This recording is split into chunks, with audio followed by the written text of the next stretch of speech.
Hello student. In this video we have discussed about the detailed three component system. Okay, in previous video we have discussed the introductory part of the three component system. Now let us see the brief explanation of the three component system. Let us see, as in the case of the two component system, the simplest three component systems are those in which liquid system break down into the two phases. देखो, जब हम to component system देखते हैं and the simplest three component system देखते हैं, those in which liquid system breaks into the two phases.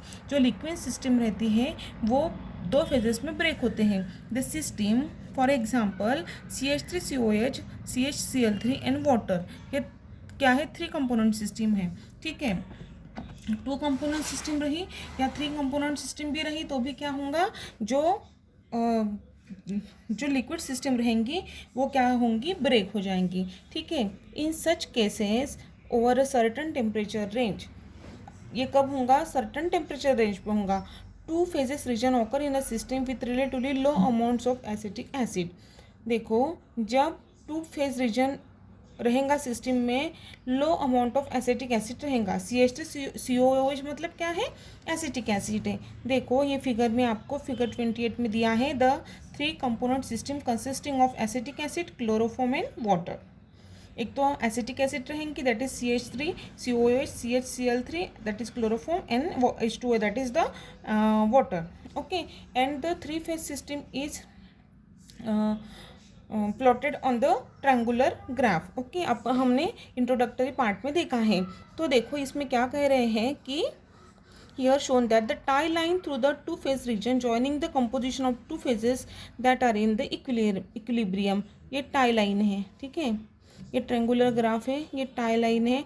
यहाँ पे one phase दिखाई दे रहा है, यहाँ पे टू, और ये टाई लाइन है. कौन सी? ये वाली. ठीक है, ये क्या है? टाई लाइन है. द टाई लाइन इज, कहाँ गया? The tie line which are experimentally observed must be specified on the phase diagram in two phases region because they are no longer horizontal as in the two component diagram. देखो, यहाँ पे क्या है? Tie line दिखाई दे रही है. ठीक है, लेकिन ये जब टू फेज डायग्राम रहेगा उसमें वो दिखाई देंगी क्या? नहीं देंगी. The tie lines are not used in the three phase no longer horizontal as the two component diagram.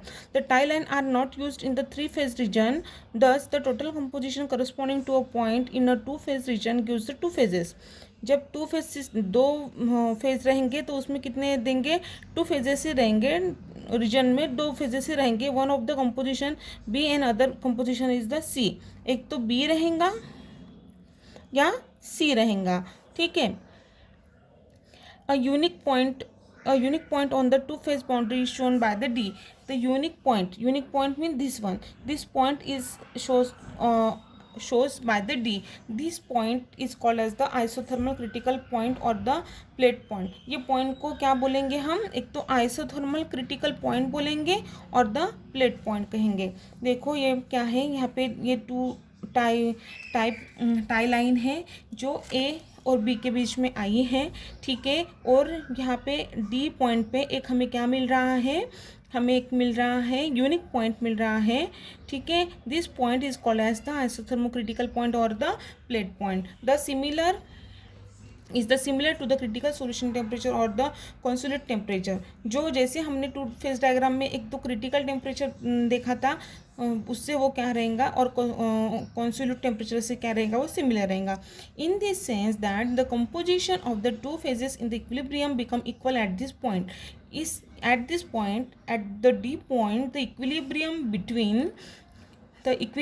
between the composition of the two phases are become equal at this point. Okay, जो composition रहेगा phases in the equilibrium become equal at this point. वहाँ पे क्या होगा? वो equal रहेगा. Application of the phase rule to the system corresponding to the point in the two phases region gives the f dash is equal to 3. Okay, जब हम application देखते हैं फेज रूल का, the system corresponding to the point of the two phase region gives f is equal to 3. That is the degree of freedom f is equal to 3 हमें मिलता है. The 3 degree of freedom can be accounted by the pressure, temperature and 1 composition variables. जो degree of freedom हमें जो मिलता है वो pressure, temperature और कंपोजिशन के वेरिएबल से मिलता है। वी दस find that the composition of both the phases can not be arbitrarily fixed. हम क्या बोल रहे हैं यहाँ पे देखो, वी दस find that the composition of both phases, composition दोनों भी फेजेस के जो कंपोजिशन है can not be arbitrarily fixed. वो क्या होंगे, वो जो कंपोजिशन रहेंगे दोनों फेजेस के वो arbitrarily फिक्स्ड नहीं रहेंगे। ठीक है, इफ वन इज फिक्स्ड, यदि एक फिक्स्ड रहेगा then the tie line from the composition fixed composition of the second phases. मतलब एक फिक्स्ड रहता है तो जो टाई लाइन जो रहेंगी वो क्या करेंगी fix the composition of the second line का जो कंपोजिशन रहेगा उसको क्या करेंगे, फिक्स करेंगे। A system of the to salt and the water furnishes an example of the 3 component system। यदि आप 3 component system का एग्जाम्पल देखते हैं तो इन्वॉल्विंग सॉलिड एंड लिक्विड्स, देखो यहाँ पे एक डायग्राम दी है, that is in this is the 3 component system diagram. Okay, phase diagram of 3 component system consist of salt, water and the fixed temperature and pressure. Salt and water and fix temperature 3 component system का diagram है। देखो इसमें क्या बोलते हैं, shows that such a system where the दो salt है shows the sum solubility and also form a saturated solution. 2 salt है शो द सम सोलिबिलिटी, वो कुछ ना कुछ सोलिबिलिटी देंगे and also form a saturated solution, और सैचुरेटेड सॉल्यूशन फॉर्म करेंगे। The tie line are drawn to show the saturated solution along. जो tie line बनेंगी वो क्या करेंगी, सैचुरेटेड सॉल्यूशन फॉर्म करेंगी along the CD which one, this one. Okay, CD ED that is this one and CD and ED are in equilibrium with the solid salt A and B। Okay, मतलब ये जो है वो दो क्या करेंगे, tie line form करेंगे with the solution in the equilibrium with the both the salt। if the water is removed from the system represented by the point D, यदि सिस्टम से वाटर चला जाएगा जब कम होगा, ठीक है, तो ये पॉइंट मिलेगा, that is the point D। Okay, the total composition moves towards the base of the triangle. जो टोटल कंपोजिशन जो मिलेगा वो बेस ऑफ द ट्रायंगल पे मिलेगा। This result in the formation of more solid salt which remains in equilibrium with the decreasing amount of the constant concentration of the saturated solution।